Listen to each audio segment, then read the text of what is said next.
Assalamualaikum warahmatullahi wabarakatuh. Perkenalkan, nama saya Rosalina Clarita Angel Mandagi dari Fakultas Kesehatan Masyarakat Prodi Gizi. Baiklah, saya akan menjelaskan materi saya mengenai penyakit demam berdarah atau yang sering disebut dengan DBD. Demam berdarah dengue atau dengue hemorrhagic fever (DHF) adalah demam dengue yang disertai pembesaran hati dan manifestasi perdarahan. Demam berdarah dengue atau DBD yang dikata lain yaitu dengue hemorrhagic fever (DHF) disebabkan oleh virus dengue dari kelompok arbovirus B, yaitu arthropod-borne atau virus yang disebarkan oleh arthropoda. Virus ini termasuk genus Flavivirus dari famili Flaviviridae dan serta nyamuk Aedes betina biasanya terinfeksi virus dengue pada saat menghisap darah dari seseorang yang sedang berada pada tahap demam akut atau viraemia.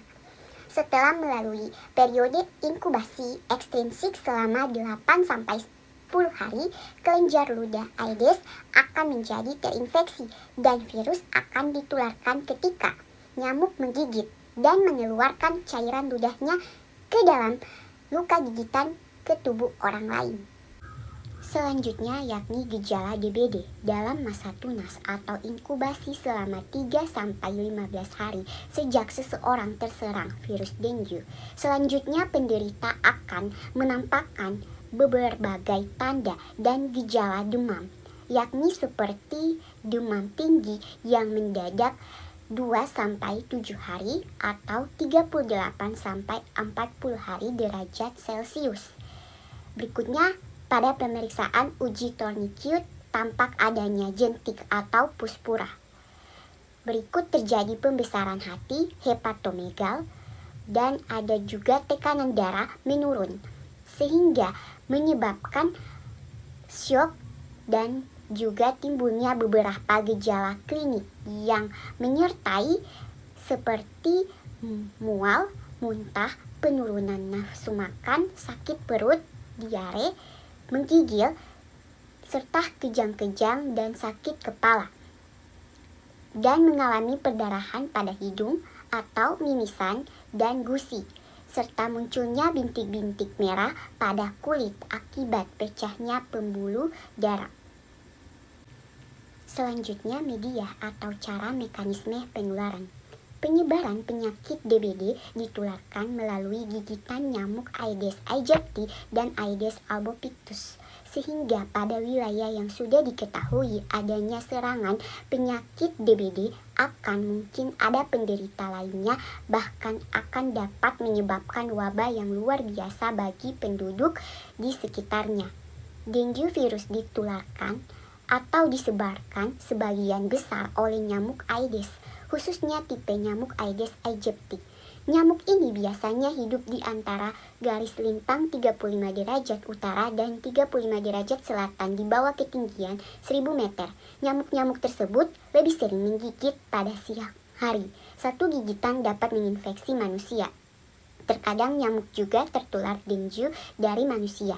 Jika nyamuk betina yang menggigit orang yang terinfeksi, nyamuk tersebut dapat tertular virus. Mulanya virus hidup di sel yang menuju saluran pencernaan nyamuk. Sekira 8 hingga 10 hari berikutnya, virus menyebar ke kelenjar saliva nyamuk yang memproduksi saliva atau ludah. Selanjutnya, dampak yang dapat terjadi pada seseorang yang terkena DBD, yakni diantaranya penurunan fungsi pembentuk sel-sel darah di sumsum tulang dan penghancuran dan penurunan fungsi dari trombosit. Nah, dari kondisi yang paling berbahaya pada proses penyakit ini adalah perdarahan pada hampir seluruh tubuh. Hal ini disebabkan akibat virus yang menginfeksi endotel dan menyebabkan gangguan fungsi dari endotel, sehingga pembuluh darah tidak berfungsi dengan baik dan mengakibatkan kebocoran darah. Apabila kebocoran ini terjadi pada pembuluh darah, kulit akan tampak bercak-cak kemerahan pada kulit. Apabila terjadi pada saluran pencernaan juga dapat menyebabkan perdarahan yang terus-menerus. Kondisi ini dapat terjadi pada organ-organ lain seperti hidung, mata, dan otak. Dan berikutnya pencegahan dan penanggulangan. Tidak ada vaksin yang tersedia secara komersial untuk flavivirus demam berdarah. Pencegahan utama demam berdarah terletak pada menghapuskan atau mengurangi vektor nyamuk demam berdarah. Cara pencegahan DBD yakni seperti tutuplah rapat-rapat tempat penampungan air. Kedua, memasuki masa pancaroba. Perhatikan kebersihan lingkungan tempat tinggal dan melakukan 3M, yaitu menguras bak mandi, menutup wabah, dan dapat menampung air, dan serta mengubur barang-barang bekas yang dapat menjadi sarang perkembangan jentik-jentik nyamuk. Meskipun dalam hal mengubur barang-barang bekas tidak baik karena dapat menyebabkan polusi tanah. Selanjutnya, lipatlah pakaian atau kain yang bergantungan dalam kamar agar nyamuk tidak hinggap pada pakaian-pakaian tersebut, serta melakukan kebiasaan baik seperti makan makanan bergizi, rutin olahraga, dan istirahat yang cukup. Nah, keberhasilan pengobatan demam berdarah yang parah memerlukan perhatian khusus seperti cairan dan perawatan proaktif. Defisit volume intravaskular harus diperbaiki dengan cairan isotonik seperti larutan Ringer laktat. Bolus dari 10 sampai 20 kg mm harus diberikan lebih dari 20 menit dan dapat diulang. Jika ini gagal untuk mengoreksi defisit, nilai hematokrit harus ditentukan dan jika naik informasi klinis yang terbatas menunjukkan bahwa plasma expander sedapat diberikan dextrat 40 atau albumin 5% pada dosis 10-20 kg ml juga dapat digunakan jika pasien tidak membaik setelah ini.